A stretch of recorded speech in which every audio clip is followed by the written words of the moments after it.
ప్రార్థన చేసుకుని మరి నేటి ఉదయకాలపు కుటుంబ ప్రార్థన మనం ప్రారంభించుకుందాం. నేటి మరి లేఖన భాగాల్లో భాగంగా కొరింథీయులకు రాసినటువంటి రెండవ పత్రిక 12వ అధ్యాయాన్ని మరి నేటి ఉదయకాల సమయంలో కుటుంబ ప్రార్థనలో లేఖన భాగాలుగా చదువుకొనబోతున్నాం గనక దేవుడు తన విశేషమైనటువంటి జ్ఞానాన్ని మరి యేసుక్రీస్తు ప్రభులవారు ప్రపంచ మానవాళి కొరకు ఆయన పడినటువంటి ప్రయాసని, ఆయన పడినటువంటి కష్టాన్ని, శ్రమలని మరి అపోస్తుడైనటువంటి పౌలు గారు అనేక సంఘాలకి మరి క్రీస్తు రక్షణ సువార్తను ప్రకటిస్తూ మరి అనేక సంఘాలను ఆయన ఏ రీతిగా కట్టారో, పౌలు గారు దేవుని యొక్క చిత్తాన్ని ఏ రీతిగా నెరవేర్చారో, యేసుక్రీస్తుల వారు దేవుని యొక్క చిత్తాన్ని ఎలా నెరవేర్చి మరి తండ్రి చెంతకు వెళ్ళారో, మరి వాళ్ళందరిని గూర్చినటువంటి అనుభవాలు మరి పరిశుద్ధ గ్రంథంలో దేవుడు చక్కగా వ్రాయించాడు గనక మరి వారి యొక్క అనుభవాల గుండా నేడు దేవుని యొక్క చిత్తాన్ని మనం కూడా మన శరీరాల ద్వారాగా, మన ఆత్మ ద్వారాగా మరి దేవుని యొక్క చిత్తాన్ని మనం కూడా నెరవేర్చేలాగున దేవుడు తన సహాయ సహకారాలు ఈ పరిచర్య ద్వారాగా అనుగ్రహిస్తున్నందులకే పరలోకమందున్న కన్న తండ్రికి కృతజ్ఞతాస్తుతులు చెల్లించుకుంటూ నేటి కుటుంబపు ప్రార్థనను ప్రారంభించుకుందాం. మనము మొదటిగా మోషబాబు ప్రార్థన చేయనా. మహాగరుడు మహోడకు మా ప్రియ పలకుతండి మీ కర్మమైన శ్రేష్టమైన నామానికి వేలాది వందనాలు స్తుతులు స్తోత్రాలు చెల్లించుకుంటుంది. యువత కాల సమయంలో తండ్రి ఇతను వాక్యం చదువుకున్న వాక్యం తిని మేము వీటి పేరు కాకుండా మరో 30 30 40 100 ఫలింపు చేసినందుకు చూడండి తండ్రి. ఇటుగా తండ్రి యువత కాల సమయంలో తండ్రి కొరింథీ పత్రిక 2 కొరింథీ పత్రిక 12వ అధ్యాయం చదువుతున్నాము. సమృద్ధమైన తిరుగును ప్రయాణించండి. ఈ చిన్న ప్రజలతో ఉప్పు పర్వణ సజ్జమని వేడుకుంటూ ఈ ప్రార్థన యేసుక్రీస్తునాడు వేదన పడుతుంటారు. ప్రార్థన పరతోన్నతమైన నామమునకే వేలాది వందనాలు సూచించుకున్నతిని ఈ ఉదయకాల సమయంలో వేగిరమైతే మీ నగర జన్మనికి ఎంతో ఉన్నతిని ఈ ఉదయకాల సమయంలో కొరింథీ రాసిన 2వ పత్రిక 12వ అధ్యాయం చదువుతున్నాం. ఆ సందర్భాలు ఉత్తగా నేర్చుకునేలా చేయించి ఉదయకాల సమయంలో ఈ రేసి మెట్లను చేయించారు. కాగిన వారికి దయచేసి మేము ప్రేమించిన సహానికి సంఘం పోసం వీలు రాదండి. కుటుంబాన్ని కూడా ఆశ్రయించండి. 2 సంఘాలు సేవను కూడా దీవించండి తండ్రి. ఈ ఉదయకాల సమయంలో మేము వాక్యం చదువుతుండగా ఆ సందర్భాల్లో ఉత్తరం నేర్చుకునేలా చేయించండి. చిన్న ప్రార్థనతో పొరపాటు చేయించమని ప్రార్థన చేస్తున్నాం నడుతున్న ప్రార్థన చేసుకుందాం. మహాపరిశుద్ధుడైన మా ప్రేమగల తండ్రి, దయగల దేవ, మీ అపారమైన ప్రేమకై కృతజ్ఞతలు తండ్రి. ఈ ఉదయకాల సమయంలో మీ సన్నిధి భాగ్యాన్ని కుటుంబ ప్రార్థన ద్వారాగా నేడు మీరు మాకు అనుగ్రహించినందులకే కృతజ్ఞతాస్తుతులు చెల్లించుకుంటూ తండ్రి యొక్క సమయంలో ప్రార్థించిన ఇరువురు బిడ్డలను దీవించి ఆశీర్వదించండి. ప్రార్థన పట్ల మరింత పట్టుదలను, ఆసక్తిని వారికి అనుగ్రహించమని వేడుకుంటున్నాం తండ్రి. దేవా, ఈ ఉదయకాల సమయంలో మీరు మమ్మల్ని ప్రేమించి ఇచ్చినటువంటి స్థానిక సంఘాలు ఓదూరు, వైఎస్ఆర్ నగర్లో ఉన్నటువంటి సంఘాన్ని, సంఘ బిడ్డలని జ్ఞాపకం చేసుకుంటున్నాం ప్రభా. పునరుద్ధానము గడిచి నేటి ఈ సోమవారం మొదటి దినాన్ని తండ్రి దైవికంగా, ప్రార్థనాపూర్వకంగా, పరిచర్యపూర్వకంగా ప్రారంభిస్తున్నటువంటి నాయన ఈ దినాన్ని, ఈ మొదటి దినంలో నాయన నీ బిడ్డలకి మీ తోడును అనుగ్రహించండి, మీ సహాయాన్ని అనుగ్రహించండి. ఏ బిడ్డలైతే పనిపాట్లతో, ఇబ్బందులతో, సమస్యలతో నాయన ఉన్నారో వారికి నాయన చక్కనటువంటి సహాయ సహకారాలు అనుగ్రహించండి, అందించండి. వారి చేతి పనులను స్థిరపరచండి, వారి రెక్కల కష్టార్జితాన్ని దీవించండి, ఆశీర్వదించండి. కుటుంబము నాయన, బిడ్డలు, భార్య, భర్త నాయన మీ పట్ల మరింత విధేయత కలిగి తండ్రి మీ అందుంటే నాయన లోకంలో ఉన్న వాటినన్నిటినీ నాయన మీ బిడ్డలకి అనుగ్రహిస్తారనేటువంటి ఒక మంచి ఆసక్తితో, ఆలోచనతో ప్రభా ఆత్మ సంబంధులుగా నీ బిడ్డలందరూ మీరు ఎదగడానికి మీ సహాయాన్ని, సహకారాన్ని సంఘ బిడ్డలకు అనుగ్రహించమని తండ్రి ఉదయకాల సమయంలో ప్రభా మరి సంఘాన్ని ఏలుతూ పరిపాలిస్తూ నాయన వాక్య సందేశంలో ముందుకు నడిపిస్తున్నటువంటి దైవ సేవకులు రాజుగారి కుటుంబాన్ని దీవించి ఆశీర్వదించమని, వారికి సహకారులు ఉన్న పెద్దలను, అలాగే నూతనంగా వారి ద్వారాగా తర్ఫీదు పొందుతున్నటువంటి యువ సేవకుల కుటుంబాలను దీవించి ఆశీర్వదించమని వేడుకుంటూ తండ్రి ఉదయకాల సమయంలో మరి జరగబోతున్న యొక్క పరిచర్య మీ మహిమ కొరకు నాయన మా అందరి దీవెన కొరకు మీరు జరిగిస్తారని హృదయపూర్వకంగా నమ్ముచు విశ్వసిస్తూ తండ్రి మరి దినమునకు కావలసిన నడిపింపును, ఆత్మశక్తిని మీరు మాకు అనుగ్రహించండి. ఈ దినమంతట్లో మిమ్మల్ని చూడగలిగే కన్నులు, మీకు లోబడగలిగే మంచి మనసును, మారు మనసును మాకు దయచేయమని మా రక్షకుడైన యేసుక్రీస్తు ప్రభువుల వారి నామములో ఈ ప్రార్థన మీకు సమర్పిస్తున్నాము తండ్రి, ఆమేన్. రైట్, మంచిది నాయన. ఈ యొక్క సమయంలో కొరింథీయులకు రాసినటువంటి 2వ పత్రిక 12వ అధ్యాయము మరి మొదటి నుంచి లేఖన భాగాలు చదువుకుందాం. మోషబాబు నిన్నటి ఉదయకాల సమయంలో 11వ అధ్యాయంలో మనం దేని గురించి నేర్చుకున్నాం? పౌలు గారు కట్టినటువంటి ఆ సంఘాన్ని మరి దుష్టుడు, అబద్ధికులు, మరి అసత్య బోధకులు, వేషధారులు మరి ఆ సంఘాన్ని పాడు చేయడానికి కొంతమంది అపవాది వారిని ప్రేరేపించిందని, ప్రారంభంలో మరి అపవాది ఎలాగైతే అవ్వమ్మను మోసపరుచుందో కొరింథీలో ఉన్నటువంటి సంఘ విశ్వాసులను కూడా అలా దుష్టుడు, అపవాది అనుచారకులు, అబద్ధ ప్రవక్తులు, అబద్ధ క్రీస్తులు వచ్చి ఒకవేళ వారిని మోసపుచ్చితే వారిని అపరాధంలో పడేయకుండా ఉండడానికి పౌలు గారు మరి ఆ సంఘానికి, సంఘ సభ్యులకు కొన్ని మెలకువలు తెలియజేసి క్రీస్తులో ఉన్నటువంటి ఆ పరిశుద్ధ స్థాయిలోనికి వెళ్ళాలని, సంఘము మరి మోసపోకుండా ఉండాలని, జాగ్రత్తతో ఉండాలని పౌలు గారు నిన్న ఆ 11వ అధ్యాయం ద్వారాగా వారిని హెచ్చరించినట్లుగా మనకు కనబడుతుంది. మరి ఈ 12వ అధ్యాయంలో ఏం చెబుతున్నారని జాగ్రత్తగా మనం మనసు పెట్టి లేఖన భాగాలను చదువుకుంటూ మరి పౌలు గారి యొక్క అనుభవాలు ఈ అధ్యాయంలో జోడి చేయబడ్డాయి.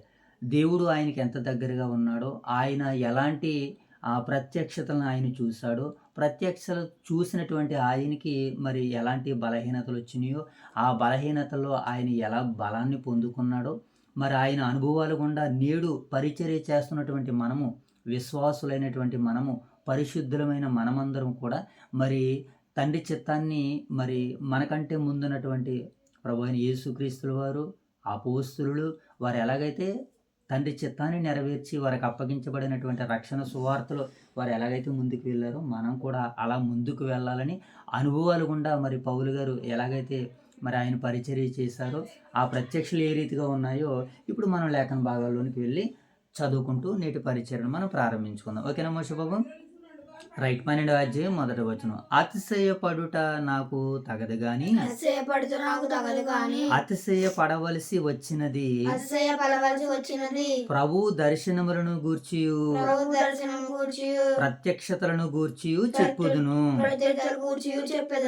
క్రీస్తునందున్న ఒక మనుషుని నేను ఎరుగుదును, చేతి వేలుతో పెడుచు క్రీస్తునందున్న ఒక మనుషుని నేను ఎరుగుదును, అతడు 14 సంవత్సరముల క్రిందట 3వ ఆకాశమునకు కొనుపోబడెను. అతడు శరీరముతో కొనుపోబడును నేనెరగను, శరీరము లేక కొనుపోబడును నేనెరగను, అది దేవునికే తెలియను. అట్టి మనుష్యుని నేను ఎరుగుదును, అతడు పరదేశులోనికి కొనుపోబడి వచింపశక్యము కాని మాటలు వినెను. ఆ మాటలు మనుషులు పలకకూడదు. అతడు శరీరముతో కొనుపోబడును, శరీరము లేక కొనుపోబడును నేనెరగను, అది దేవునికే తెలియను.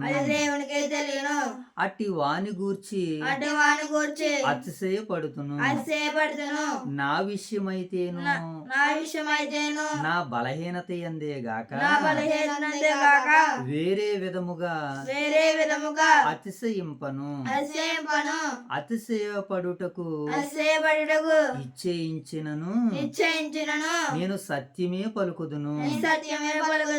గనుక అవివేకిని కాకపోదును గాని నా యందు ఎవడైనను చూచిన దానికన్నా నా వలన వినిన దానికన్నా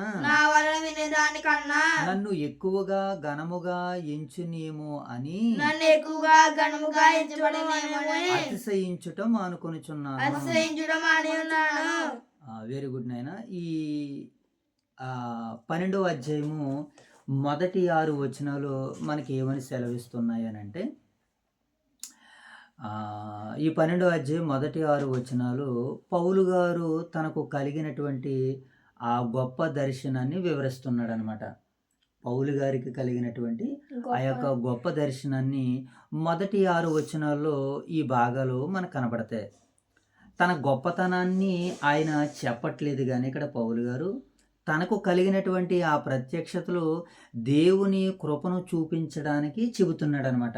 అంటే ఒక మాటలో చెప్పాలంటే పౌలు గారికి దేవునికి ఎంత అవినాభావ సంబంధం ఉందో, పౌలు గారికి దేవునికి ఎంత సహవాసం ఉందో చెబుతున్నాడు అనమాట ఈ మొదటి 6 వచనాలలో.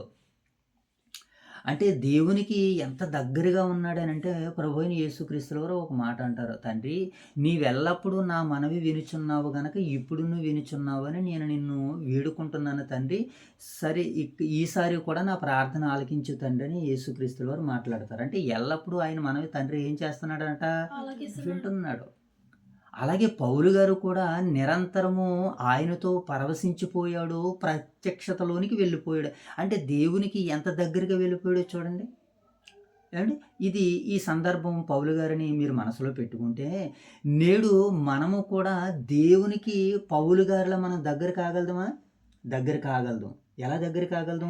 ఇప్పుడు వాక్యాన్ని చదవడం ద్వారాగా, ప్రార్థన చేయడం ద్వారాగా, పరిచర్యలో పాలిభాగస్తులు అవ్వడం ద్వారాగా, పరిచర్య చేయడం ద్వారాగా, ఇతరులకి క్రీస్తుని ప్రకటించడం ద్వారాగా, ఇతరుల కొరకు ప్రార్థన చేయడం ద్వారాగా, అనేకుల రక్షణ కొరకు మనము మోకరించి ప్రార్థన చేయడం ద్వారాగా, ఆ రోజు పౌలు ఎలాగైతే ప్రత్యక్షతలు చూశానని చెబుతున్నాడో మనము కూడా దేవునిలో అలాంటి ప్రత్యక్షతలు మనం చూడగలము.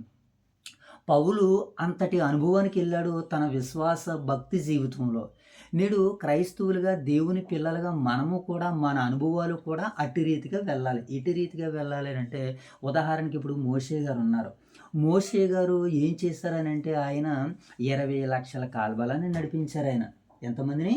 20 నుంచి 25 లక్షల మందిని ఆయన అరణ్యంలో నడిపించాడు. ఆయన ఒక్క ఏమండి భారంతో బాధ్యతతో వాళ్ళందరినీ నడిపించాడు. 25 లక్షల మందికి ఆహారాన్ని పెట్టాడు ఆయన. ఏ ఆహారాన్ని? మామూలు క్షయమైనటువంటి ఆహారాన్ని. వారికి నీళ్లు కావాలితే నీళ్లు, భోజనం కావాలితే భోజనము, వారికి ఏది కావాలితే అది అరణ్యంలో ఇచ్చాడని. ఎవరు? మోషే గారు. అలాగే ఈ శరీర సంబంధమైనటువంటి దాహాలు భోజనాలతో పాటు దేవుని మాటలను కూడా వారికి ప్రకటించేవాడు. అంటే ఎలా వినాలి? ఒక దేవుని సేవకుడిగా ఈరోజు మనం కూడా ఏం చేయాలంటే మన కుటుంబాలని మనం కట్టుకుంటూ అలాగే ఆత్మ సంబంధంగా అనేక కుటుంబాలని కూడా కట్టాలని వాక్యం మనకి ఇక్కడ సెలవిస్తుంది. అలా నువ్వు కడుతున్నప్పుడు, అలా దేవుని కొరకు నువ్వు బ్రతుకుతున్నప్పుడు పౌలు ఆ రోజు దేవుని ప్రత్యక్షతని ఎలాగైతే చూసి మనకి ఈ కొరింథీ పత్రికలో రాశాడు, నువ్వు కూడా దేవుని నుంచి కొన్ని ప్రత్యక్షతలను చూడగలుగుతావు. ప్రత్యక్షతలు అని అంటే ఆయన నీకు దర్శనాలుగా వచ్చి ఏమీ చెప్పడం, ఆయన దర్శనముఖంగా గ్రంథంలో ఏదైతే ఉన్నదో దానిని నీకు వివరిస్తాడు. ఎవరో మాట్లాడేటట్టుగా దేవుడి నిన్ను వాడుకుంటాడో అలా పౌలు గారిని వాడుకున్నాడట దేవుని ప్రత్యక్షతల ద్వారాగా. ఆయనకి ఎంత ఏ ప్రత్యక్షలు దొరికినాయి? ఎలాంటి ప్రత్యక్షతలు ఆయన చూశాడు? ఆయన అనుభవాల్లోనికి వెళ్దాం. ఒకసారి 12వ అధ్యాయం 1వ వచనం చూద్దాం. అతిశయపడుట నాకు తగదు గాని అతిశయపడవలసి వచ్చినది, ప్రభువు దర్శనములను గూర్చి ప్రత్యక్షతలను గూర్చి చెప్పేదను. నేను అతిశయపడనని అంటున్నాడు, కానీ అతిశయపడవలసి వస్తుంది. కారణం ఏంటంటే పౌలు గారికి దేవునికి ఉన్నటువంటి ఆ సంబంధం. అందుకని ఆయన ఏం చేశాడట? అతిశయపడుతున్నాను. ఏంటంటే అతిశయము, నేను ఒక ప్రత్యక్షతను చూశాను అని అంటున్నాడు. ఒక వ్యక్తిని పోల్చి మాట్లాడుతున్నాడు. ఆ వ్యక్తి ఎవరో కాదు, పౌలు గారే తనని ఒక వ్యక్తితో ఆ సంఘంతో పోల్చి మాట్లాడుకుంటున్నాడు. డైరెక్ట్గా నేనే అని అన్నాడు అనుకో, పౌలు ఏదో మాట్లాడుతున్నారులే అని అనుకుంటారు వాళ్ళు. అందుకనే అప్పుడప్పుడు పౌలు గారు కూడా ఇతర సంఘాలని హెచ్చరించినప్పుడు ఏమంటాడు తెలుసా? ఈ మాటలు నా మీదను అపోల్లో మీదను సాదృశ్యంగా పెట్టుకుని మీతో మాట్లాడుతున్నాను అని అంటారు ఆయన. కనుక ఈ విషయాన్ని మనం అర్థం చేసుకుందాం. పౌలు గారు ఏమంటున్నాడు? క్రీస్తునందున్న ఒక మనుషుని నేను ఎరుగుదును, అతడు 14 సంవత్సరముల క్రిందట 3వ ఆకాశమునకు కొనుపోబడును. అతడు శరీరంతో కొనుపోబడుదును లేక శరీరం లేక కొనుపోబడుదును, అది దేవునికే తెలియను. 3వ ఆకాశము అని అంటే మనందరికీ తెలుసు, క్రింద ఉన్నటువంటి పాతాళలోకమే 3వ ఆకాశము. ఆ ఆకాశములో దేవుని మహిమ, అక్కడ నెమ్మది పొందే స్థలము ఉంది. పాతాళంలో వేదనకరమైనటువంటి ప్రదేశం కూడా ఉన్నది. అక్కడ దేవుని మహిమ కనబడుతుంది కనుక అక్కడ నేను దేవుని చూశాను, నేను అక్కడికి వెళ్ళిపోయాను అన్నాడు. వాస్తవానికి మరణించిన తర్వాత అక్కడికి వెళ్తారు. కానీ భక్తుల విషయంలో ఏం చేశాడు అని అంటే వారు వెళ్లకుండానే ప్రత్యక్షతల ద్వారాగా దేవుడు దర్శనం ద్వారాగా పౌలు గారికి ఈ సందర్భాన్ని చూపిస్తున్నాడట. ఏమని చూపిస్తున్నాడు? ఏం జరిగిందో కింద భాగాల్లో చూద్దాం. అట్టి మనుషును నేను ఎరుగుదును, అతడు పరదేశులకు కొనుపోబడి వచింప సఖ్యము కాని మాటలు వినును. ఆ మాటలు మనుషులు పలకకూడదు. ఆ మాటలు మనుషులు పలకకూడదని అంటే మనుషులకి పలికే యోగ్యత లేదు అని అర్థం. అంతేగాని అవేవో దూషణ మాటలైతే కాదు, అవి పవిత్రమైనటువంటి మాటలు. ఆ పవిత్రమైనటువంటి మాటలు మాట్లాడాలని అంటే ఆ వ్యక్తులు కూడా అంత పవిత్రులుగా ఉండాలి.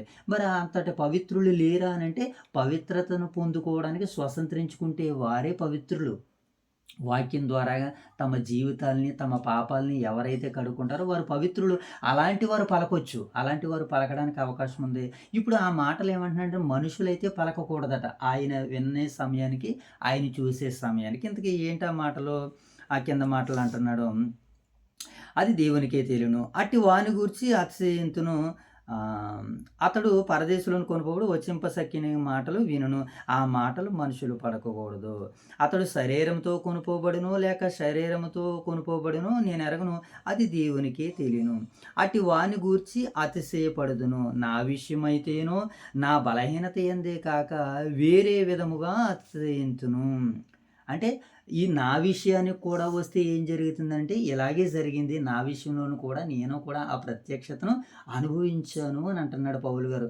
పౌలు గారు అలాగని నేను అతిశయిస్తున్నానంటే అతిశయించట్లేదు, దేవునితో ఆయనకున్నటువంటి ఆ గొప్ప సహవాసాన్ని కొరింథీ సంఘానికి చెబుతున్నాడు అనమాట. ఆయనకి, ఆ సంఘానికి, దేవునికి ఉన్నటువంటి అవినాభావ సంబంధాన్ని చూద్దాం. అతిశయించుటకు ఇచ్చయించినను నేను సత్యమే పలుకుదును గనక అవివేకిని కాకపోదును. నా యందు ఎవడైనను చూచిన దానికన్నను నా వలన వినిన దానికన్నను నన్ను ఎక్కువగా ఘనముగా ఎంచునేమని అతిశయించుట మానుకొనుచున్నాను. పౌలు గారే మరి పరదేశికి వెళ్ళి అక్కడ దేవునినే చూశాడు అని అంటే, ప్రత్యక్షతలు అనుభవించాడు అని అంటే పౌలు అంతటి గొప్పవారు లేరని ఆయన్ని గనపరుస్తారు. దేవుని కదా మనుషులు, మానవాళులు గనపరచాలి అని ఈయన ఏం చేస్తున్నాడు, నన్ను నేనే తక్కువ వాడినిగా చేసుకుని మాట్లాడుతున్నాను అని అంటున్నాడు. అంటే ఈ సందర్భాలను బట్టి మనకి ఏమవుతుందని అంటే పౌలు గారికి దేవునికి అంత దగ్గర సంబంధం ఉంది. ఆయన ఏం చూస్తాడనంటే దర్శనం చూస్తున్నాడు, ఆ దర్శనంలో 3వ ఆకాశానికి వెళ్తున్నాడు. ఇది ఎప్పుడు జరుగుతుంది అని అంటే మనిషి మరణించిన తర్వాత జరిగినటువంటి ఆ ప్రక్రియను ఇదిగో పౌలు గారు అది ప్రత్యక్షత పూర్వకంగా తెలియజేస్తున్నాడు, ప్రత్యక్షత ముఖంగా మాట్లాడుతున్నాడు. ఇంకా కింద భాగాల్లోనికి వెళ్దాం ఒకసారి మనం. ఇప్పుడు 7 నుంచి 7వ వచనం చదువుకుందాం, ఓకేనా? ఇది దేవుడు మరి పౌలు గారికి తెలియజేస్తున్నటువంటి మాటగా మనకు కనపడుతుంది. ఎవడైనను 7వ వచనం చదువుకుందాం. నాకు కలిగిన ప్రత్యక్షతలు బహు విశేషముగా ఉన్నందున నేను అత్యధికముగా హెచ్చించుపోకుండు నిమిత్తము నా శరీరములో ఒక ముళ్ళు నేను అత్యధికముగా హెచ్చించుపోకుండు నిమిత్తము నన్ను నలగొట్టుటకు సాతాను యొక్క దూతగా ఉంచబడిను, అది వారి యొద్ద నుండి తొలగిపోవాలని దాని విషయమై మారు ప్రభువుని వేడుకుంటుని, అందుకు నా కృప నీకు చాలును, బలహీనత యందు నా శక్తి పరిపూర్ణమగుచున్నదని ఆయన నాతో చెప్పెను. కాగా క్రీస్తు శక్తి నా మీద నిలిచిండు నిమిత్తము విశేషముగా నా బలహీనతల యందే బహు సంతోషముగా అతిశయపడుదును. నేను ఎప్పుడు బలహీనుడును అప్పుడే బలవంతుడును. గనుక క్రీస్తు నిమిత్తము నాకు కలిగిన బలహీనతలోను నిందలలోను ఇబ్బందుల్లోను హింసలలోను ఉపద్రవములోను నేను సంతోషించుచున్నాను. కనుక ఇక్కడ 7 నుంచి 10 వచనాలని మనం చూసినప్పుడు పౌలు తన శరీరంలో ముళ్ళు బాధను కలిగిస్తుంది అన్నాడు. పౌలు గారి శరీరంలో ఒక ముళ్ళు ఉందని, అది ఆయనకి ఏం కలగజేస్తుంది మోషే బాబు? బాధను కలగజేస్తుందని, దాని కొరకు ప్రభువుని ముమ్మారు వేడుకున్నట్లుగా ఈ 7 నుంచి 10 వచనాలు మనకి సెలవిస్తున్నాయి. అంటే పౌలు గారికి ప్రత్యక్షతలు కలిగినాయి కదా. ఆ ప్రత్యక్షతలను బట్టి నేను దేవునితో ఇంత సహవాసం కలిగి ఉన్నాను, ఇంత సంతోషం కలిగి ఉన్నానని ఆయన ఆనందపడుతుంటే, సంతోషపడుతుంటే ఒక ముళ్ళు ఆయనలో వచ్చి ఒక ముళ్ళు ఆయన్ని ఇబ్బంది పెడుతూ ఉంది, బాధ పెడుతూ ఉంది. దానిని గురించి పౌలు గారు వేడుకుంటున్నారన్నమాట. ఇప్పుడు మనం కూడా ఉదయము సాయంత్రము ప్రార్థన చేసి పరిచర్య చేసి దేవుని ఇష్టాన్ని నెరవేర్చాలి, దేవునికి ఇష్టలుగా బ్రతకాలి. అలా భక్తులందరూ బ్రతికారు, మేము బ్రతుకుతాము తండ్రి అని ప్రయాసపడుతున్నప్పుడు కొన్ని ఇబ్బందులు ఎదురవుతూ ఉంటుంటాయి. ఈ పరిచర్ని బట్టి ఆనందించాలనుకుంటాను, ఈ పరిచర్ని బట్టి అతిశయించాలనుకుంటాను. కొన్ని బలహీనతలు ఏం చేస్తూ ఉంటుంటాయి అని అంటే, ఈ పరిచర్ని ఆపడానికి ఇబ్బందులు పెడుతూ ఉంటుంటాయి. అప్పుడు బాధపడుతూ ఉంటుంటాను, తండ్రి ఈ సమయంలో నేను బలహీనుడిని అవుతున్నాను తండ్రి అని బాధ కలుగుతుంటుంది. అప్పుడు దేవుడు ఏమంటాడు తెలుసా, నాయనా నువ్వేం బాధపడకు, నీ బలహీనతగా నేను ఏం చేస్తానంటున్నాడు ఆయన, నీకు బలాన్ని ఇస్తాను అని అంటున్నాడు, శక్తిని ఇస్తాను అని అంటున్నాడు. అలాగే పౌలు గారు కూడా దేవుని ప్రత్యక్షతలు కలిగి ఆయన ఆనందపడి సంతోషపడుతూ ఉంటుంటే ఆయన శరీరంలో ఒక ముళ్ళు ఆయన ఏం చేస్తుంది, ఇబ్బంది పెడుతుంది, బాధ పెడుతుంది. అది రోగమా, లేకపోతే అదేమన్నా శోధన, లేకపోతే అదేమన్నా పరీక్ష అంటే ఇది నేడు మనం అర్థం చేసుకోవాలి. ఈరోజు ప్రభువులో మనం సంతోషంగా ఉండకుండా కొన్ని మనల్ని బలహీనపరుస్తూ ఉంటుంటాయి. దేవుడు పరీక్షించేవి మరికొన్ని ఉంటాయి. మనల్ని విశ్వాసంలో మనం ముందుకెళ్లకుండా అల్ప విశ్వాసంగా అవిశ్వాసులుగా ఉండేటట్టుగా కొన్ని బలహీనతలు మనల్ని ఇబ్బంది పెడుతూ ఉంటుంటాయి. ఇప్పుడు వాటిని అన్నిటినీ బ్యారేజ్ చేసుకుని మనం ఏం చేయాలి, సువార్తని, సేవని, పరిచర్యని కొనసాగిస్తూనే ఉండాలి తప్ప సువార్తని, సేవని, పరిచర్యను ఆపుకుని చేతులు కట్టుకుని నోరు మూసుకునేవారుగా ఉండడానికి వీల్లేదు. అలా ఉంటే మరి భక్తులందరూ కూడా ఎలా దేవుని చిత్తాన్ని నెరవేర్చారు, వారు సమయమందును అసమయమందును కష్టాల యందును వ్యాధుల యందును బాధల యందును వారు ఏం చేశారు, ప్రభు పనిని తుదముట్టించారు. మోషేబాబు నేడు మనం కూడా ఏం చేయాలి, ప్రభు పనిని తుదముట్టించాలంటే పౌలు గారు ఇక్కడ అంటున్నాడు, తన శరీరంలో ఒక ముళ్ళు ఉందని ఆ ముళ్ళు కొరకు మరి దేవుని వేడుకున్నట్లుగా మనకు కనబడుతుంది. అంటే మన బలహీనతల్లో ఏం కనబడుతుంది అంటే దేవుని శక్తి పనిచేస్తుంది అనమాట. అలాగే పౌలు గారికి బలహీనత వచ్చింది, ఆ బలహీనతలు ఏం పనిచేసింది, ఇప్పుడు దేవుని శక్తి పనిచేస్తుంది. ఇప్పుడు అదే చెబుతున్నాడు. ఇప్పుడు ఆ మాటను చదువుతాం చూడండి, 7వ వచనం నుంచి ఒకసారి. నాకు కలిగిన ప్రత్యక్షతలు బహు విశేషముగా ఉన్నందున నేను అత్యధికముగా హెచ్చించిపోకుండా నిమిత్తము నా శరీరంలో ఒక ముళ్ళు నేను అత్యధికంగా హెచ్చించిపోకుండా నిమిత్తం నన్ను నలగొట్టుటకు సాతాను దూతగా ఉందట. ఇది ఏంటంటే మోషేబాబు, సాతాను దూతగా ఉందట. మనం దేవుణ్ణి మహిమపరచకుండా ఉండడానికి ఈరోజు దైవ కార్యాలకి వ్యతిరేకంగా దుష్ట కార్యాలు జరుగుతూ ఉంటుంటాయి. మనల్ని ప్రేరేపిస్తూ ఉంటుంటాడు, బిడ్డను ప్రేరేపిస్తూ ఉంటాడు, తండ్రిని ప్రేరేపిస్తూ ఉంటుంటాడు. ఆ దుష్ట ప్రేరేపణకి ఏమాత్రం మనం లోబడకుండా లొంగిపోకుండా కనీస ధర్మాలు ఏవైతే ఉన్నావో వాటిని చక్కగా చేసుకుంటూ పరిచర్యలో ముందుకు వెళ్ళిపోవాలి. ఇలాగే ఇక్కడ పౌలు గారికి సాతాను దూతగా ఉందని అంటున్నాడు కదా. ఇప్పుడు అతను ఏమన్నాడు చూడండి, అది నా యొద్ద నుండి తొలగిపోవాలని దాని విషయమే ముమ్మారు ప్రభువుని వేడుకుంటుంది, దేవా ఇది నా నుంచి దూరం తొలగించని. అప్పుడు దేవుడు ఏమంటున్నాడు, అందుకు నా కృప నీకు చాలును, నా బలహీనతల యందు అందుకు నా కృప నీకు చాలును, బలహీనత యందు నా శక్తి పరిపూర్ణమగుచున్నదని ఆయన నాతో చెప్పిను. బలహీనతల యందే దేవుని శక్తి, దేవుని కృప ఏం చేస్తుందంట, విడుదలవుతుంది. అంటే మనం దేవుని కొరకు బ్రతుకుతున్నప్పుడు, దేవుని చిత్తాన్ని నెరవేరుస్తున్నప్పుడు మనలో నుంచి ఏం బయటకు వస్తుంది అని అంటే ఏమండి, ఓర్పు, సహనము, దీర్ఘశాంతము, ఏమండి దయాలత్వము, ఈ ఫలాలన్నీ మనలో నుంచి బయటకు రావడానికి అవకాశం ఉంటుంది. ఇంకేమంటున్నాడు ఆయన చూద్దాం చూడండి కింద. క్రీస్తు శక్తి నా మీద నిలిచి ఉండి నిమిత్తము విశేషముగా నా బలహీనతల యందే బహు సంతోషంగా అతిశయపడుతున్నాడంట. విశేషంగా ఎందుకు అతిశయపడుతున్నాడైనా, క్రీస్తు శక్తి నా మీద ఉన్నది, క్రీస్తు శక్తి నా మీద ఉన్నది అంటున్నాడు. మరలా దేవుని ప్రత్యక్షతలను చూశానంటున్నాడు. మరలా శరీరంలో నేను బలహీనుడు అని అంటున్నాడు. ఏంటి, భక్తులకి బలహీనతలు వస్తాయి, రోగాలు వస్తాయి, వ్యాధులు వస్తాయి. ఇప్పుడు ఈయనకి రాలేదా? ఎవరికి? యోబు గారికి ఎన్ని వచ్చినాయి? బోల్డెన్ వచ్చినాయి. వాటిని అన్నిటిని ఏం చేశాడు యోబు గారు? తట్టుకున్నాడు, దేవుణ్ణి గెలిపించాడు, దేవుని గొప్పతనాన్ని చూపించాడు. ఇక్కడ పౌలు గారు కూడా నా బలహీనత వచ్చిందన్నాడు. అది సాతాను దూత అని అంటున్నాడు. అవును, ఈరోజు సాతాను కూడా మనకి ఒక దూతగా ఉంటాడు. ఆ దూతని జయించి దేవుని దూతతో మనము ఆయన మికాయేలుతో ఈ ఈ మనలో ఉన్నటువంటి ఈ శరీర దూత పోరాడాలి. ఎలాగా? వాక్యాన్ని చదువుతుంటే మనలో ఉన్నటువంటి ఆ దూత ఏమంటే సాతాను దూత ఏమైపోతుంది? ఉంటుందా మనలోని? వాక్యాన్ని నిరంతరం మనం పెడుతుంటే, వాక్య జీవాహారాన్ని మనలో మంట పుడుతుంటే ఆ మంటకు అది ఏమైపోద్ది? కాలిపోద్ది.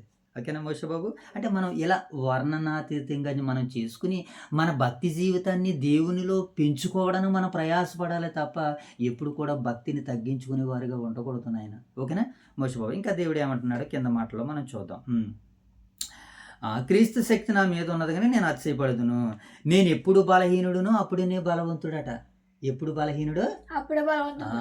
ఎప్పుడు బలహీనుడిలో అప్పుడే మనం కూడా బలవంతులుగా ఉంటామని వాక్యం సెలవిస్తుంది. ఇంకేమన్నాడో చూద్దాం. కనుక క్రీస్తు నిమిత్తము నాకు కలిగిన బలహీనతలలోను నిందలలోను ఇప్పుడు చెప్తున్నాడు అనమాట. క్రీస్తు నిమిత్తం ఈయనకి ఏం కలుగుతుంది? అక్కడ లెక్క పెట్టండి, చూడండి, అక్కడ బైబిల్ చూడు మోషే బాబు. క్రీస్తు నిమిత్తము నాకు కలిగిన బలహీనతల్లోను, తర్వాత ఏంటి? నిందలలోను, తర్వాత ఏంటి? ఇబ్బందుల్లోను, తర్వాత ఏంటి? హింసలలోను, తర్వాత ఏంటి? ఉపద్రవములోను నేను సంతోషించుచున్నాను. ఒక పక్కన సంతోషం ఉంది, ఒక పక్కన బాధ కూడా ఉన్నది. భక్తుడు అంటేనే ఈ రెండు ఉండాలన్నమాట. బాధ ఉంటుంది, సంతోషం ఉంటుంది.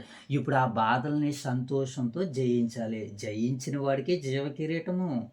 సోమరోళ్ళు వాళ్ళకి ఎవరికి జీవ కిరీటాలు ఎవరు? కష్టపడిన వారికి. అలాగే ఆత్మీయంగా దేవుని కొరకు నలిగినటువంటి వారికే. ఇన్ని 5 ఆయనను అనుస్తున్న ఒక్క సంతోషం 5ంటిని ఏం చేస్తుంది? మరలా అనగదొక్కేస్తుంది. 5 ఆయన అనగదొక్కుతాయి అనుకున్నాయి, కానీ ఆయనలో ఉన్నటువంటి ఒకే ఒక్క బాణము, క్రీస్తు బాణము, దేవుని బాణంతో వేస్తుంటే ఈ 5 కూడా ఏమైపోతున్నాయి? భస్మీపట ఏమైపోతున్నాయి అంటే ఆరిపోతున్నాయి. పిల్లలు చూద్దాం. ఇప్పుడు 11వ వచనం నుంచి చూద్దాం. 11 నుంచి 18 వచనాల వరకు మరి పౌలు గారికి కలిగినటువంటి ఆ పరిస్థితులు, బాధ కలిగినప్పుడు మరి ఆయన దేవునిలో ఎలా నిలబడ్డాడో ఇప్పుడు మనకి 11 నుంచి 18 వచనం వరకు ఉన్నటువంటి భాగాలను చూద్దాం. పౌలు గారు తనను తాను పొగుడుకోనవలసి పరిస్థితి వచ్చినా సరే ఏం చేస్తున్నాడంటే బాధగా చెప్పుకుంటున్నాడు అనమాట. పౌలు గారు ఈ ప్రత్యక్షతలను చూసి, క్రీస్తు శక్తిని చూసి అతిశయపడవచ్చు, కానీ అతిశయపడకుండా ఏం చేస్తున్నారు? పౌలు తాను పొగుడుకొనకుండా ఏమండి తన పరిస్థితిని బాధగా చెప్పుకుంటున్నటువంటి సందర్భం మనకి 11 నుంచి 18 వచనాలు. తాను అపోస్తులతో సమానుడని చెప్పినా గర్వపడలేదు. తను అపోస్తుల కంటే గొప్పవాడని చెప్పుకున్న, సమానుడని చెప్పుకున్న ఆయన ఏం చేయలేదన్నమాట? గర్వపడలేదు. ఏమండి? కొరింథీయుల నుంచి ఆయన ఏ లాభము కోరుకోలేదు. వారు ఆత్మీయ మేలుని పౌలు గారు కోరుకున్నట్లుగా ఈ 11 నుంచి 18 వచనాలు మనకి సెలవిస్తున్నాయి. చదువుకుందాం Moshe Babu. Ready? Okay, very good. 11వ వచనం. నేను అవివేకినైతిని, మీరే నన్ను బలవంతము చేసితిరి. నేను మీ చేత మెప్పు పొందవలసిన వాడును. ఏలయనగా నేను ఏ మాత్రపు వాడును కాకపోయినను మిక్కిలి శ్రేష్ఠులైన ఈ అపోస్తుల కంటే నేను ఏ విషయములలోను తక్కువ వాడును కాను. ఇక్కడ పౌలు గారు ఏమంటున్నాడనంటే తన భక్తి జీవితాన్ని అపోస్తులతో బ్యారేజ్ చేసి మాట్లాడుతున్నాడు అనమాట. అపోస్తులకి ఎలాగైతే దేవుని శక్తి వారి మీదకి అనుగ్రహింపబడిందో పౌలు గారికి కూడా తన శక్తి అలాగే అనుగ్రహింపబడిందని చెబుతున్నాడు. ఈరోజు సంఘంలో ఉన్న వారందరి మీద కూడా దేవుని శక్తి ఎలాగైతే ప్రభావితం చెందుతుందో సేవకుల్లో కూడా అలాగే ప్రభావితం చెందుతూ ఉంటుంటుంది. ఇప్పుడు సేవకుల్లోనూ విశ్వాసుల్లోనూ పొందుతున్నటువంటి ఆ దేవుని శక్తిని చూసి ఒకరినొకరు లోబడాలే తప్ప ఒకరికొకరు మనం తిరగబడేవారుగా ఉండకూడదు. దైవ సేవకులకి ఎక్కువ శక్తి అనుగ్రహింపబడుతుందంటే వారు అలా ప్రయాసపడుతున్నారు కనుక ఒక విశ్వాసిగా నువ్వు కూడా అలా ప్రయాసపడు. వారు ఎంత శక్తిని అయితే పొందుకున్నారో నువ్వు కూడా అంతే శక్తిని పొందుకుంటావు. అంతేగాని సేవకులు ఎక్కువగా పొందుకుంటున్నారు కదని మనము చింతించకూడదు. ఏమండి? మనం ఎక్కువ ఆ శక్తిని పొందుతున్నామని సేవకులు మనల్ని చూసి చింతించకూడదు. ఎవరైనా సరే దేవుని శక్తిని పొందుకోవడానికి మాత్రమే ప్రయాసపడాలి. ఇక్కడ పౌలు గారు ఏమంటున్నారని అంటే, అపోస్తులకి ఎలాగైతే క్రీస్తు శక్తి, దేవుని శక్తి వారికి బయలుపరచబడిందో, వారు పొందుకున్నారో, నేను కూడా అలాగే పొందుకున్నాను. అట్ ద సేమ్ టైం మా ఇరువురికి ఒకటే కొలత, ఒకటే కొలమానం, ఒకటే ఆత్మ అందరిలో పనిచేసింది. ఆ ఆత్మ కూడా నాలో పనిచేసిందని నేనేమాత్రము తక్కువ వాడిని కానంటున్నాడు. అలాగని వారికంటే నేను గొప్పవాడినని ఆయన మాట్లాడుకోవడం లేదు, గర్వంతో మాట్లాడడం లేదు, హెచ్చింపుకి వెళ్ళి మాట్లాడట్లేదు. ఓకేనా మోషే బాబు? ఇంకా కింద మాటలు ఆయన ఏమన్నారో చూద్దాం.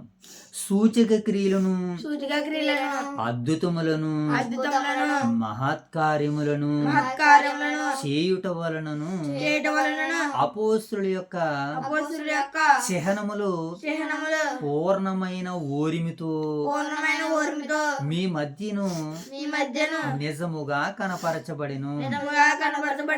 అంటే అపోస్తుల చిహ్నాలు అని అంటే వారు చేసేటువంటి సూచక్రియలు, వారు చేసేటువంటి అద్భుతాలు మనుషులందరికీ బయటపడి కనుకనే వారు అలాంటి గొప్ప కార్యాలు ఇప్పుడు అపోస్తులు అందరూ చేశారా లేదా? దయ్యాలను వెలగొట్టారా? చనిపోయిన వారిని లేపారా? ఆకలి గారి వారికి ఆహారాన్ని పెట్టారా? అన్ని రకాలుగా ఇవన్నీ యేసుక్రీస్తుల వారు ఏవైతే చేశారో వారి శిష్యులు కూడా అలాగే గొప్ప కార్యాలు చేశారు. అలాగే ఇప్పుడు పౌలు గారు కూడా ఏం చేశారు? పౌలు గారు కూడా చనిపోయిన వారిని లేపాడు, రోగులను స్వస్థపరిచారు. ఏమంటే ఈయన వస్త్రపు చెంగు ముట్టుకుంటే బాగుపడ్డారు పౌలు గారిది. పేతురు గారు వెళ్తుంటే నీడ పడితే స్వస్థత పొందేశారు మరికొంతమంది. అంటే భక్తుల యొక్క చిహ్నాలు ఏం చేస్తానంటే ఒక్కొక్కరికి ఒక్కొక్క తలాంతిని ఇచ్చారు. ఒకరు పాట పాడగలరు, ఒకరు పాట రాయగలరు, ఒకరు ప్రసంగం చేయగలరు, ఒకరు ప్రసంగం రాయగలరు. ఇన్ని తలాంతులు ఒకే వ్యక్తికి ఉంటున్నాయి ఈరోజు. ఇవి ఆత్మ సంబంధమైన పరిశుద్ధ వరాలు, కృపావరాలు. అలాగే ఇక్కడ పౌలు గారు కూడా అంటున్నారు అపోస్తుల యొక్క చిహ్నాలు కనబడుతున్నాయట. ఏం కనబడుతున్నాయి జైతల్లి? అపోస్తుల యొక్క చిహ్నాలు. ఒక మాటను చూద్దాం. హెబ్రీ పత్రిక ఒకసారి హెబ్రీ పత్రిక 2వ అధ్యాయం 4వ వచనం చూద్దాం ఒకసారి. దీన్ని ఎలాగే చేతి పెట్టుకుని ఒకసారి హెబ్రీ పత్రిక తీయనని మోషబాబు 2వ అధ్యాయం తీసి మీరు చూడండి, నేను చదువుతాను. 2వ అధ్యాయము 4వ వచనం చదువుదాం. ఏనండి? హెబ్రీ పత్రిక 2వ అధ్యాయము 4వ వచనం చదవండి. ఏమని రాయబడింది అక్కడ మోషబాబు? హెబ్రీ పత్రిక 2వ అధ్యాయము 4వ వచనం చూసావా?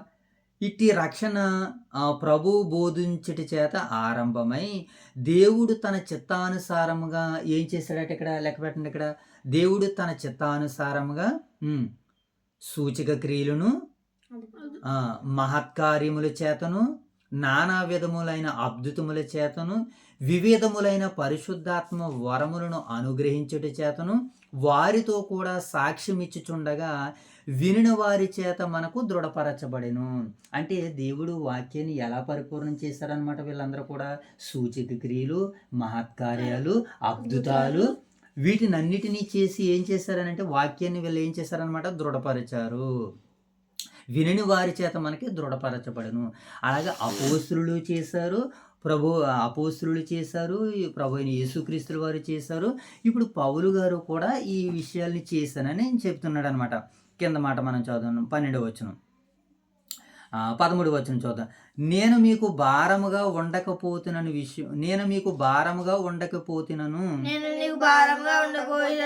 విషయములో తప్ప మరి ఏ విషయములో మీరు ఇతర సంఘముల కంటే తక్కువ వారైతిరి. నేను చేసిన ఈ అన్యాయమును క్షమించండి అని అంటున్నాడు అనమాట. పౌలు గారు ఏమి వేడుకుంటున్నాడు? మోషబాబు క్షమించండి అని వేడుకుంటున్నాడు. ఎందుకు వేడుకుంటున్నాడు? నేను మీకు విశేష భారముగా ఉండకూడదని ఏమన్నాడు చూడండి ఆ పదం. నేను మీకు భారముగా ఉండకపోతున్నాను విషయంలో తప్ప మరి ఏ విషయంలోనూ తక్కువ వాడని నేను కాకపోతున్నాను కనుక మీరు నన్ను ఏం చేయమంటున్నాడు? ఆయన క్షమించండి అని అంటున్నాడు. వీరికి భారంగా ఉండలేదంటే ఎవరికి? కొరింథీయులకి పౌలు గారు భారంగా ఉండలేదు. భారం అని అంటే నన్ను పెంచండి, నాకు వస్త్రాలకు డబ్బులు ఇవ్వండి, నాకు తినడానికి డబ్బులు ఇవ్వండి, త్రాగడానికి డబ్బులు ఇవ్వండి, తిరగడానికి డబ్బులు ఇవ్వండి అని వారి దగ్గర నుంచి ఏం ఆశించలేదంటే పౌలు ధనాన్ని ఆశించలేదు. కారణం ఏంటంటే వారికి భారంగా ఉండకూడదని. ఇప్పుడు ఉదాహరణకి ఇంట్లో తండ్రి ఉంటాడు, పిల్లలు ఉంటారు. ఇప్పుడు తండ్రి పిల్లల మీద ఆధారపడతాడా? పిల్లలే తండ్రి మీద ఆధారపడతారా? పిల్లలే తండ్రుల మీద ఆధారపడతారు. ఒకవేళ తండ్రి పిల్లల మీద ఆధారపడుతున్నాడు అనుకో ఎలాగుంటది? బిడ్డలు ప్రయోజకులు అవ్వగలరా? బిడ్డలకి ఆనందం ఉంటదా? సంతోషం ఉంటదా? ఉండదు. కారణం ఏంటనంటే తండ్రి బిడ్డల మీద ఆధారపడుతున్నాడు గనక. అలాగే పౌలు కూడా వీళ్ళకి ఎవరనంటే ఆత్మీయ తండ్రి. అందుకనే వారికి భారంగా లేడు. వారికి భారంగా లేడు గనకనే ఈ విషయంలో మీరు తక్కువ వారైతిరి అంటున్నాడు. ఈ ఒక్క విషయంలోనే మీరు తక్కువ వారైతిరి గానీ అన్ని విషయములో అన్ని సంఘాల కంటే మీరు గొప్పగా ఉన్నారని వారిని ప్రోత్సహిస్తున్నాడు పౌలు గారు. ఓకేనా? నేను ఏమాత్రము మీరు ఈ విషయంలోనే తక్కువగా ఉన్నారు కనుక దయతో ఈ విషయంలో నన్ను క్షమించండి అని అంటున్నాడు. ఈయన తప్పు చేసి క్షమించమనడం లేదు, మేలు చేసి క్షమించమంటున్నాడు. వారికి భారంగా ఉండనందుకు క్షమించమంటున్నాడు. అది పౌలు గారు మాట్లాడే విధానం. ఇక 14వ వచనం చదువుదాం. ఇదిగో మనం 14వ వచనం చదవలేదు కదా? చదవలేదు. 12వ వచనం చదువుదాం. చదివిన 13వ వచనం వెరీ గుడ్. ఇప్పుడు 14వ వచనం చదువుదాం. ఇదిగో ఈ మూడవసారి మీ వద్దకు వచ్చుచున్నాను. వచ్చినప్పుడు మీకు భారముగా ఉండకూడదని మీకు భారముగా ఉండను. మీ సొత్తును కాదు మిమ్మునే కోరుచున్నాను. పిల్లలు తల్లిదండ్రుల కొరకు కాదు, తల్లిదండ్రులే పిల్లల కొరకు ఆస్తి కూర్చతగినది కదా. కాబట్టి నాకు కలిగినది యావత్తు మీ ఆత్మల కొరకు బహు సంతోషంగా వ్యాయపరిచెదను. నన్ను నేను వ్యాయపరుచుకున్నాను. నేను మిమ్మల్ని ఎంత ఎక్కువగా ప్రేమించుచున్నాను అంత తక్కువగా మీరు నన్ను ప్రేమింతురా. అక్కడ చూడాలి మోషబాబు, మీరు నన్ను అంత తక్కువగా చూతురా. ఇది అలాగు చేయకుడి. నేను మీకు భారముగా ఉండలేదు గాని యుక్తి గలవాడనై మిమ్మును తంత్రము చేత పట్టుకుంటుని అని చెప్పుదురేమో. నేను మీ యొద్దకు పంపిన వానిలో ఎవని వలనైనను మిమ్మును మోసపుచ్చితినా మీ యొద్దకు వెళ్ళుటకు తీతు హెచ్చరించి అతనితో కూడా ఒక సహోదరుని పంపితిని. తీతు మిమ్మును మోసపుచ్చి ఏదైనా అర్జించుకుంటున్నా మేము మీ యొక్క ఆత్మ వలననే ఒక్క అడుగు జాడలయందే నడుచుకొనలేదా? అంటే ఇక్కడ పౌలు గారు ఏమని మాట్లాడుతున్నాడు అని అంటే, పిల్లలకి తండ్రులే కదా ఆస్తి సమకూర్చాలి. నేను మీకు తండ్రిని అయితే మీరు నాకు ఎవరని చెప్తున్నాడు ఆయన? పిల్లలు. ఇప్పుడు పిల్లల కొరకు ఎవరు ఆస్తిని కూర్చాలంటే తండ్రిని ఆస్తిని కూర్చాలి కదా. ఈ విషయంలో నేను మీకు భారంగా లేను. మీరు నాకు పిల్లలు, నేను మీకు తండ్రిని. నేను మీకు భారంగా ఉండకూడదు, నేనే మిమ్మల్ని పెంచాలి కనుకనే మీ దగ్గర ధనాన్ని పుచ్చుకోలేదు, మీ దగ్గర ద్రవ్యాన్ని నేను తీసుకోలేదు, ఇంకా నా దగ్గర ఉన్నదే మీకు పెట్టాను అంటున్నాడు ఆయన. మీ ఆత్మ కొరకు, మీ శరీరం కొరకు నా ధనాన్ని నేను ఖర్చు చేశానే తప్ప మీ దగ్గర నుంచి నేను ధనాన్ని తీసుకోలేదని ఎంత నిస్వార్థపూరితంగా సేవ చేస్తున్నాడో చూడండి. కానీ వీళ్ళ మధ్యకు వచ్చినటువంటి అబద్ధ బోధకులు, వీళ్ళ మధ్యకు వచ్చినటువంటి వేషం వేసుకున్నటువంటి సేవకులు ఏమని చెబుతున్నారని అంటే, పౌలు ఎలాంటి వాడు అలాంటి వాడని నేరాలు మోపుతున్నారు ఆయన మీద. కానీ పౌలు ఆ నేరాలు ఏమీ రుజువులు కాదు అని, నేను మీకు తండ్రిని అని, నేనే మీకు ఆస్తిని సమకూర్చి పెడుతున్నానని పౌలు గారు వీళ్ళందరినీ కూడా ఏం చేస్తున్నాడంటే ప్రోత్సహిస్తూ అంటున్నాడండి ఆయన. నేను పంపినటువంటి వాళ్ళు ఎవరైనా మిమ్మల్ని మోసపుచ్చారా? పోనీ మోసపుచ్చి మీ దగ్గర నుంచి మేము ఏమైనా ధనం తీసుకున్నామనంటే అలాగే ధనము ఎవరు కూడా తీసుకోలేదు. ఇదంతా ఎందుకనంటే బీదలైనటువంటి వారి కొరకు మరి కొంత సహాయాన్ని తీసుకుని ఇతరులకు ఇవ్వడంలోనే కానీ పౌలు గారు వారి దగ్గర వాడుకున్నట్టు కానీ తన సొంత ఖర్చులకు కానీ తన సొంత చిత్తానికి కానీ దేనిని మరి వాడుకోలేనట్టుగా కనపడుతుంది. అంటే పౌలు గారు అంత గొప్పగా ఆ రోజు సువార్తను చేసి సేవను చేసి తండ్రి చిత్తం ఏదైతే ఉన్నదో దానిని నూరంతలుగా ఆయన చిత్తాన్ని నెరవేర్చి మరి ఆయన పనిని తుదముట్టించి పరదేశికి వెళ్ళాడని మన లేఖనాన్ని బట్టి చదువుకున్నాం. నేడు మనమును కూడా దీనిని గురుగా మాదిరిగా పెట్టుకుని సువార్తను చేయాలి.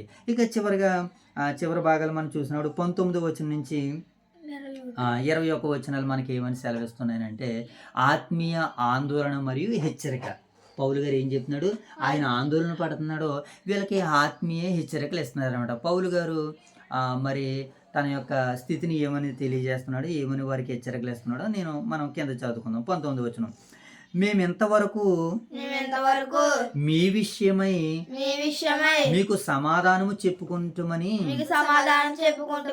మీకు తోచినేమో దేవుని ఎదుటనే క్రీస్తునందు మాట్లాడుచున్నాము.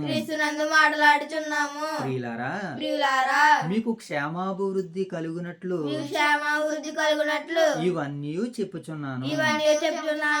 ఎందుకనగా ఒకవేళ నేను వచ్చినప్పుడు మీరు నాకు ఇష్టలుగా ఉండరేమనియు నేను మీకు ఇష్టడుగా ఉండనేమో అనియు ఒకవేళ కలహమును ఇక్కడ చూడాలి మోషేబాబు, అసూయను క్రోధమును కక్షలను కొండెములను గుసగుసలాడుటను ఉప్పొంగుటను అల్లరలను ఉండినేమనియు నేను మరలా వచ్చినప్పుడు నా దేవుడు మీ మధ్య నన్ను చిన్నబుచ్చునేమనియు మునుపు పాపము చేసి తాము జరిగించిన అపవిత్రతను జారత్వము పోకిరి చేష్టల నిమిత్తము మారు మనసు పొందని అనేకులను గూర్చి దుఃఖపడవలసి వచ్చినేమని భయపడుచున్నాను. ఏమండి ఏం చేస్తున్నారట పౌలు గారు? భయపడుతున్నారట. ఏమండి సర్పము మిమ్మల్ని కుయుక్తి చేత అవ్వ సర్పాన్ని ఎలాగైతే కుయుక్తి చేత మోసం చేసి మాయ చేసి ఏమండి దేవుని సన్నిధి నుంచి దూరం చేసిందో, ఒకవేళ నేను చెప్పినటువంటి మాటలను బట్టి మీరు విన్నటువంటి మాటలను బట్టి ఒకవేళ మీరు కూడా అలా దూరం అయిపోతారేమో, దుష్టుడు వచ్చి మిమ్మల్ని ఎలాంటి చిచ్చులు కానీ పెడతాడేమో అని నేను భయపడుతూ ఈ మాటలు వ్రాస్తున్నాను అని అంటున్నాడు. నేను మీ దగ్గరకు వచ్చే సమయానికి నన్ను చూసి మీరు అందరూ ఆనందపడాలి. ఎందుకనంటే ఆయన తండ్రి కదా, ఆత్మీయ తండ్రి కదా. ఆత్మీయ తండ్రి చెప్పినటువంటి మాటలు అన్నీ చేశారనుకోండి, సంఘ బిడ్డలందరూ కూడా ఏం చేస్తారు? సంతోషిస్తారు, ఆనందిస్తారు. కానీ నేను వచ్చినప్పుడు మన మధ్య ఏముండకూడదనంటే గుసగుసలాడుకున్నవారు ఉండకూడదు. పౌలు వచ్చాడు ఇప్పుడు ఏం చేస్తాడు అని ఉప్పొంగేవారు ఉండకూడదట. మరి ఏం చేయాలి? సమాధాన పడేవారుగా నేను ఉండాలి. నేను వచ్చే సమయానికి ప్రభువు మిమ్మల్ని అందరినీ అలా కట్టాలని పౌలు వేడుకుంటున్నాడు అనమాట. చూడండి 20వ వచనం, ఎందుకనగా ఒకవేళ నేను వచ్చినప్పుడు మీరు నాకు ఇష్టలుగా ఉండరేమో అని. కొరింథీయులు పౌలు గారికి ఇష్టలుగా ఉండరేమని ఈ విషయాలు ముందుగానే చెబుతున్నాడు. వాళ్ళందరూ కూడా పౌలు గారు వచ్చే సమయానికి ఎలా ఉండాలి? స్కూల్లో మాస్టర్ వచ్చే సమయానికి మనం ఎలా ఉంటాం? అందరూ ఆటలాడి ఎలా ఆడుకునేటట్టుగా ఉంటాం. మాస్టర్ రాగానే సరౌండర్ అయిపోతాం. చక్కగా మనం అలరాలు చేయకుండా అయిపో మాస్టర్ వచ్చేస్తున్నారని అందరూ ఫ్రెండ్ ఆఫ్ సైలెన్స్ అయిపోతారు. అలాగే పౌలు గారు వచ్చే సమయానికి కూడా సంఘం ఏం చేయాలంటున్నాడు అని అంటే సిద్ధపడి ఉండాలి అని అంటున్నాడు. ఇది ఆత్మీయ సిద్ధపాటు. నేడు మనకి కూడా క్రీస్తు వచ్చే సమయానికి మనం కూడా సిద్ధపడి ఉండాలి. ప్రతి సమయం అందు కూడా మనం ప్రతి విధమైన ప్రార్థనలు విజ్ఞాపనలు చేస్తూ మనం కూడా పూర్ణమైన పట్టుదలతో ముందుకు వెళ్ళాలి. ప్రభు రాకడ జరుగుతుంది అన్నట్లుగా. ఎందుకనగా ఒకవేళ నేను వచ్చినప్పుడు మీరు నాకు ఇష్టలుగా ఉండరేమనియో నేను మీకు ఇష్టడుగా ఉండనేమనియో ఒకవేళ కలహము ఇవన్నీ ఎక్కడుంటాయి? సంఘంలో ఉండకూడదు, కానీ ఇలాంటిగా ఉంటాయేమని పౌలు వారి విషయమై భయపడుతున్నాడు. ఈ పత్రిక చదువుకున్న వెంటనే అదేంటండి పౌలు గారు మేము అలా లేవండి, మీరు చెప్పిన వాక్యాల ప్రకారంగా మేము ఉన్నామని వీళ్ళ తిరిగి ఉత్తరమన్నా రాయాలి, లేకపోతే పౌలు గారు మీరు మా దగ్గరికి రండి మేము సంతోషంగా ఉన్నామని పెద్దలు ఆ సంఘంలో ఉన్నటువంటి సేవకులు విశ్వాసులు అందరూ కలిసి ఎలాంటి మంచి నిర్ణయానికి రావాలని భాగం మనకి ఇక్కడ సెలవిస్తుంది. ఆ రోజు వాళ్ళ గురించి కాదు, నేడు మన గురించి కూడా సేవకులు మన కుటుంబం దగ్గరికి వస్తే మన సేవకులతో సమాధాన పడేటట్టుగా ఉండాలి. సేవకుల మీద మనం చిరాకు పడేవారిగా ఉండకూడదు. వారు ఆయన ఎంత రకంగా అయితే మనల్ని హెచ్చరిస్తారో ఆ హెచ్చరిక మాటలు మనం ప్రేమతో స్వీకరించాలని వాక్యం సెలవిస్తుంది. ఇంకేమంటున్నాడో చూడండి. ఎందుకనగా ఒకవేళ నేను వచ్చినప్పుడు మీరు నాకు ఇష్టలుగా ఉండరేమనియు, నేను మీకు ఇష్టడుగా ఉండనేమనియు, ఒకవేళ కలహమును ఏటట ఒకవేళ కలహమును తర్వాత అసూయ, క్రోధము, కక్షలు, కొండెములు, గుసగుసలాడుట, ఉప్పొంగుట, అల్లరి ఉండినేమనియు, నేను మరలా వచ్చినప్పుడు నా దేవుడు మీ మధ్య నన్ను చిన్నబుచ్చునేమనియు. ఏటట మోషేబాబు, దేవుడు కానీ ఒకవేళ మీ మధ్య నన్ను చిన్నబుచ్చుతాడేమో అనియో, దేవుడు చిన్నబుచ్చినా పర్వాలేదేమో కానీ మీరు దేవుని ఆజ్ఞలుగా పాటిస్తే దేవుడు మీ ఎదుట నన్ను చిన్నబుచ్చినా కూడా పర్వాలేదని పౌలు గారు ఆ విషయాన్ని కూడా లోబడతాడు. కారణం ఏంటంటే వారు దేవునికి లోబడేవారుగా వారు ఉంటే చాలు. పౌలు గారు అందరికీ లోబడిపోడు, ధర్మశాస్త్రమును గైకొన్న వారికి కూడా లోబడ్డాడు. ఎందుకు? ఏ విధము చేతనైనా కొందరు క్రీస్తులోనికి నడిపించాలని.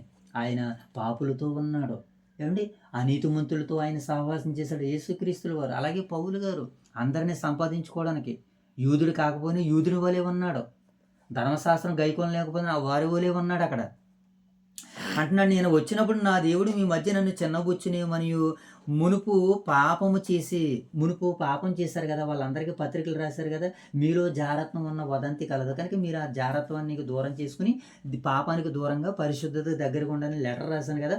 ఒకవేళ అలాంటివి ఏమైనా ఈ సమయంలో జ్ఞాపకం చేసుకుని ఒకవేళ నన్ను ఏమన్నా అంటారేమో ఒకసారి మిమ్మల్ని మీరు ఈ విషయాల్లో చెకప్ చేసుకోండి అంటున్నాడు అన్నమాట పౌలు గారు.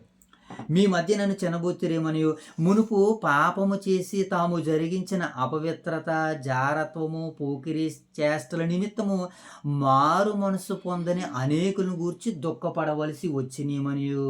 నేను వచ్చే సమయానికి నేను ఎలా ఉండొద్దని చెప్పాను, అలాగే ఉంటున్నారనుకో పౌలు గారికి ఎలా ఉంటుంది? బాధగా ఉంటుంది. నేను వచ్చే సమయానికి ఇవన్నీ మీరు సిద్ధపరచండి అని చెప్పినప్పుడు మీరు సిద్ధపరచలేదానికి ఎలా ఉంటుంది? బాధగా ఉంటుంది. అందుకని మిమ్మల్ని బాధ పెట్టకుండానే నేను అన్నీ సిద్ధం చేసుకుని మిమ్మల్ని పిలుచుకుంటున్నాను. ఎందుకు? కారణం ఏంటి? ఏదొచ్చి పరిచర్య ఇబ్బంది పెడతాదని ఏం చేస్తున్నానంటే నేను అన్ని సమస్తాన్ని సిద్ధం చేసుకుని అప్పుడు మిమ్మల్ని సిద్ధపరుస్తున్నాను. అవునా? అలాగే పౌలు కూడా ఏం చేస్తున్నాడు అంటే సంఘాన్ని అట్టి రీతిగా సిద్ధం చేసుకున్నాడు. ముందుగానే వారికి తెలియజేసేసాడు సంఘంలో బలహీనతలు, సమస్యలు ఇవన్నీ కూడా. ఏమంటే దేవుని నిమిత్తం మారు మనసు పొందిన అనేకులను గురించి దుఃఖపడవలసి వచ్చినాయమని నేను బాధపడుచున్నాను అని అంటున్నాడు ఆయన. ఏమండి అని వచ్చినాయమనియు భయపడుచున్నాను, నేను బాధపడుతున్నాను అని అంటున్నాడు. కనుక మరి 19-20 వచనాల్లో పౌలు గారు వారిని హెచ్చరిస్తూ వారిని బాధపరుస్తున్నటువంటి సందర్భాలు మనకు కనబడుతుంది. ఇక్కడ మనకి టూకీగా ఈ 12వ అధ్యాయంలో వ్రాయబడినటువంటి సందర్భాలు ఏంటంటే ప్రియులారా, పౌలు గారు ఎలా ఉండమంటున్నారంటే జైతెల్లి, ఏమంటే వినయం కలిగినటువంటి జీవితాన్ని కలిగి ఉండాలని ఈ పత్రిక ఈ 12వ అధ్యాయం మనకి సెలవిస్తుంది. ఏం కలిగి ఉండాలి మోషబాబు? వినయం కలిగినటువంటి ఉండాలి. బలహీనతల్లో దేవుని శక్తి మనకి మన మీద ప్రవహిస్తుందనేటువంటి ఒక నమ్మకాన్ని మనము కలిగి ఉండాలి. ఏమండి స్వార్థరహితమైనటువంటి సేవను మనము చేయాలి. స్వార్థంతో కాదు, స్వార్థరహితమైనటువంటి సేవను మనము చేయాలని వాక్యం మనకి సెలవిస్తుంది. పరిశుద్ధత కొరకు మనము సిద్ధపడుతూ ఉండాలి. అలాగే ప్రభువు కొరకు మనం సిద్ధపడుతూ ఉండాలి అని ఈ 12వ అధ్యాయం మనకి సెలవిస్తుంది. కనుక మరి దేవుడు ఎంతవరకు మనకు అందించినటువంటి ఈ వాక్కులను మరి మన వెనుకడిలో ఫలింపజేయాలని దేవత దేవుని వేడుకుంటూ మరి ప్రార్థన చేసుకుని ఈ ఉదయకాలపు కుటుంబ ప్రార్థన మనం ముగించుకుందాం. కనుక అర్థమైంది కదా, ఈ 12వ అధ్యాయంలో పౌలు గారికి కలిగినటువంటి ప్రత్యక్షతలు, ఆ ప్రత్యక్షతలను బట్టి ఆయన అతిశయించకుండా సంఘస్థులతో చెప్పుకుని దేవునికి ఎంత దగ్గరగా ఉన్నాడో చెప్తున్నాడు అనమాట. ఆ ప్రత్యక్షతను బట్టి ఆయన అతిశయించాలనుకుంటే, ఆనందపడాలనుకుంటే ఒక ఆయన శరీరంలో ఒక బలహీనత, ఒక ముళ్ళు చోటు చేసుకుంది. అది సాతాను దూతగా ఉంది. దానిని తీసేయమని నేను ప్రభువుని వేడుకున్నాను. కానీ ఆయన అన్నాడు, క్రీస్తు శక్తి నీ మీద ఉన్నది కనుక నా బలహీనతల యందే నేను నిన్ను బలపరుస్తాను, నీకు బలహీనత సమయాల్లో నీకు బలాన్ని ఇస్తానని మరి పౌలు గారికి దేవుడు భరోసానిచ్చినట్లుగా మనకి కనబడుతుంది. ఆ తదుపరి భాగాల్లో మరి పౌలు గారు ఏ ధనాన్ని భారంగా కొరింథీ సంఘానికి ఉండకుండా ఆయనే తల్లిగా తండ్రిగా, ఆయనే ఆత్మీయ తండ్రిగా ఉన్నాడు కనుక తన యావదాస్తిని అంతటిని, తన దగ్గర ఉన్నటువంటి ధనాన్ని అంతటిని, తన ప్రాణాన్ని అంతటిని కూడా వీళ్ళ కొరకే వ్యాయపరిచాడంట, వీళ్ళ కొరకే ఖర్చు చేశాడట అని చివరి భాగంలో మనకు కనబడుతుంది. ఇక ముగింపు భాగంలోనికి వచ్చేటప్పుడు మనకి ఏం కనపడుతుందనంటే, ఆ సంఘంలో ఉన్నటువంటి మరిన్ని శరీర కార్యాలని స్పష్టం చేస్తున్నాడనమాట. నేనొచ్చే సమయానికి ఆ శరీర కార్యాలన్నీ కూడా కనిపించుకోవడం. మీలో ఏమైపోవాలంటే సమాధి అయిపోవాలి. మీలో ఆత్మకార్యాలు ఉండాలి. నేనొచ్చినప్పుడు మిమ్మల్ని చూసి సంతోషించాలే తప్ప భయపడి ఉండకూడదు. కారణం ఏంటంటే, నేను మిమ్మల్ని అలా కట్టాను, నా పిల్లలు అని ఈ మాటలు మిమ్మల్ని చెబుతున్నానని హెచ్చరించినట్లుగా ఈ 12వ అధ్యాయం మనకి సెలవిస్తుంది. ఈ కొద్దిపాటి మాటలని దేవుడు మన వెనుకడిలో ఫలింపజేయును గాక. ఆమేన్. మోషేబాబు ప్రార్థన. మహాగణుడు మహోన్నతుడు మా ప్రియ పలుకుతున్న మీ ఘనమైన మంత్రమైన శ్రేష్టమైన నామమునకు వేలాది వందనాలు శుద్ధుడు సోదరు చెందిన ఉదయ కాల సేవను వాక్యం వెనబడి వాక్యం మరో 30 కానీ 60 కానీ 100 కానీ ఫలించండి. ఇది కూడా ఉదయ కాల సేవను ఇది కూడా కొరింది 12వ అధ్యాయం చేర్చుగా మీకే వేలాది వందనాలు శుద్ధ సోదరు చెందిన చిన్న ప్రజలతో పర్వణ చెందిన పెట్టుకుంది ప్రార్థన యేసుక్రీస్తు పడతారు. ఆమేన్. జై తల్లి ప్రార్థన. ప్రార్థన పాడుతూ ఉన్నతము నామనికే వేలాది వందనాలు శుద్ధి తెచ్చుకున్న తిని ఉదయ కాల సమయంలో వేగిరమైతే మేకలు చదువు మార్చింది అంత ఉదయ కాల సమయంలో కొరింది రాసిన 2:10 12వ అధ్యాయం చదువుతున్నగా ఆ సందర్భాలు ఉత్తర్వులు నేర్చుకుని చేయించి ఉదయ కాల సమయంలో మేము వాక్యం చదువుతున్నగా సంవత్సరానికి ఇచ్చి నీకు అంతమంది వెతవడగితే మరి రూపాయలు రాసుల్లో చేయండి. ఈ ఉదయకాల సమయంలో చేయండి. ఈ లైఫ్ మేము బిడ్డలను తీర్చు వారికి ఆయన వారికి ఎంత మీరు ప్రేమించిన సాంగతించారు. భోజనం బియ్యాలు రాజు చేసి కుటుంబాన్ని కూడా ఆశ్రయించారు. 2 సంవత్సరాలు సేవకులను కూడా చేయించారు. నువ్వు అవుతున్నాగా చాలా సేవకులు అందరినీ చేయించండి. ఈ చిన్న ప్రాంతంతో ప్రవర్తించమని ప్రార్థన చేసుకుని నడుచుకుని పడితే ఆమేన్. ఏమో ప్రార్థన చేసుకుందాం. మహాగణుడైన తండ్రి, మహోన్నతుడైన దేవ, పరిశుద్ధుడైన తండ్రి, మీకు వందనాలు ప్రభా. ఈ ఉదయకాల సమయంలో కుటుంబ ప్రార్థనలో మీ సన్నిధి భాగ్యాన్ని మాకు అనుగ్రహించు ప్రభా. మీ సన్నిధి కాంతులు వాక్యముఖంగా మీరు మాకు అనుగ్రహించినందుకే కృతజ్ఞతాస్తుతులు చెల్లించుకుంటున్నాం తండ్రి. ఎంతవరకు జరిగిన ఈ యొక్క పరిచయం మీరు దీవించి ఆశీర్వదించండి ప్రభా. మరి యొక్క సమయంలో ప్రార్థించినటువంటి 20 బిడ్డలను దీవించి ఆశీర్వదించండి తండ్రి. అలాగే ప్రభా, మరి యొక్క సమయంలో మా యొక్క స్థానిక సంఘాలను జ్ఞాపకం చేసుకున్నాం ప్రభా. సంఘాన్ని, దైవ సేవకుల కుటుంబాలను దీవించి ఆశీర్వదించండి. ఈ దినము తండ్రి మీ మహిమ కొరకు నీ బిడ్డలందరూ జ్యోతులుగా వెలుగుతూ ప్రభా మీ మహిమ కొరకు జీవించడానికి సహాయాలు తెచ్చండి. మీ మహిమ కొరకు జీవిస్తున్నటువంటి బిడ్డలకు నాయన మీ ప్రకాశాన్ని వారిపై అనుగ్రహించండి. మీ శక్తితో నింపండి, మీ ఆత్మతో నడిపించండి తండ్రి. దేవా, ఈ దినమునకు కావలసిన నడిపింపును ఆత్మశక్తిని నీ బిడ్డలమైనటువంటి మా అందరిపై అనుగ్రహించండి. ఈ దినమునకు కావలసిన నడిపింపును ఆత్మశక్తిని ఈ దినమంతట్లో మిమ్మల్ని చూడగలిగే కన్నులు, మీకు లోబడగలిగే మంచి మనసును, మారు మనసును మా అందరికీ అనుగ్రహించమని ఈ ప్రార్థన అంతటిని మా ప్రభువును, మీ ప్రియకుమారుడు, మా రక్షకుడైన మా ప్రభువైన యేసుక్రీస్తు వారి నామములో ఈ ప్రార్థన మీకు సమర్పిస్తున్నాం మా కన్న తండ్రి. తండ్రి అందరికి వందనాలైనా, అందరికి వందనాలు.